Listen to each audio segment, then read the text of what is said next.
Hello, I'm Dana Cowley. You're watching Charter 3 for You. Today we want to share some information to help you make an informed decision about the Pasco School District's Maintenance and Operations Levy. It's coming up for vote on February 11th. Now, this levy supports more than 16,000 students in the Pasco District. Voters are being asked to approve $21.7 million for 2015 and $22.2 million for 2016. This two-year levy supports basic education and services not funded by our state. The levy dollars represent nearly 20% of Pasco's budget. If you vote yes for the levy, your property taxes will remain the same. The levy rate is $4.51 for every $1,000 of your assessed property value. So if your house is worth about $200,000, your annual tax rate is about $900. And joining us now to further discuss this issue is our Pasco Superintendent, Sandra Hill. Thanks for coming. Thanks for having me, Dana. How important is this levy to the district? Well, the levy and the accompanying levy equalization funds represent about 20% of the district's budget annually. So that totals to about $36 million.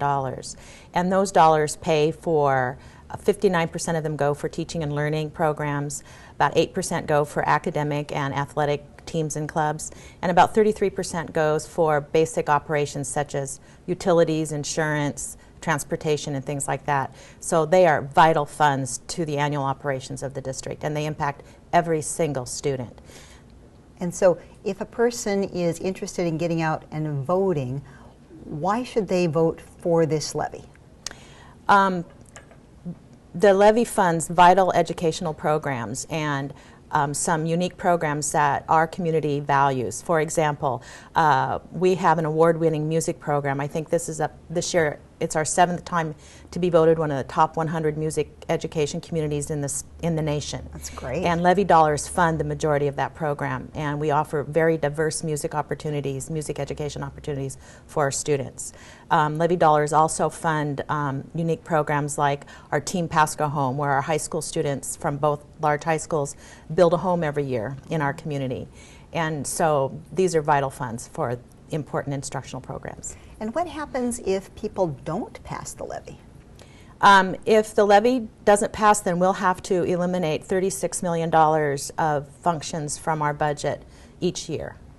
And so if that doesn't happen, do you have determined what would be cut or how you would change things? No, if the levy does not pass, we would go through a process to determine what would be eliminated, and the board would eventually make that decision. Now, some of the things that the levy funds cannot be eliminated because it funds utilities, so we have to keep the lights on. So we'd have to pay for those from other funds, which means we'd have to eliminate programs across the board probably. Well, each district in our state offers different things to different people. And what do you think makes the Pasco School District unique? What do your students get there that are a great advantage to them? Well, I think I've already mentioned our award-winning music education programs, yes, our vocational and career education programs such as the Team Bulldog House. We also have partnerships with like GISA Credit Union so that our students can have work experience while they're still in high school. Mm-hmm. And we have programs like our translation program where students can receive state translation certification before they even graduate from high school. We also have regionally and nationally recognized programs serving English language learners and students that are considered disadvantaged. And what do you see as the district's challenges, and what are you doing to try to overcome those? The two latter things I mentioned, I think, are two of our biggest challenges. We have a large number of students who do not yet speak English, so our challenge is getting them to English proficiency and working with students and families whose income is at or below the poverty line and the challenges that those families face.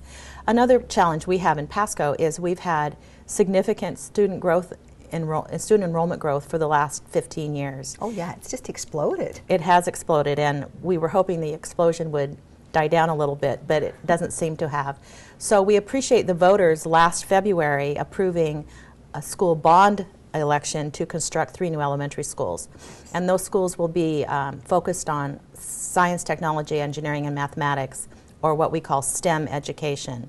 So they will be schools of innovation in that they'll be elementary schools focused on STEM, the STEM fields, and schools of choice for some of our families.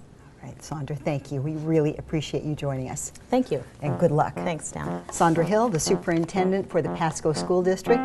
If you have more questions, just email publicaffairs@pst1.org or call 546-2686. The ballots will be mailed out January 20th. The last day to register to vote is February 3rd, and then Election Day is coming up February 11th. Thanks for watching. I'm Dana Cowley, Charter 3 for you.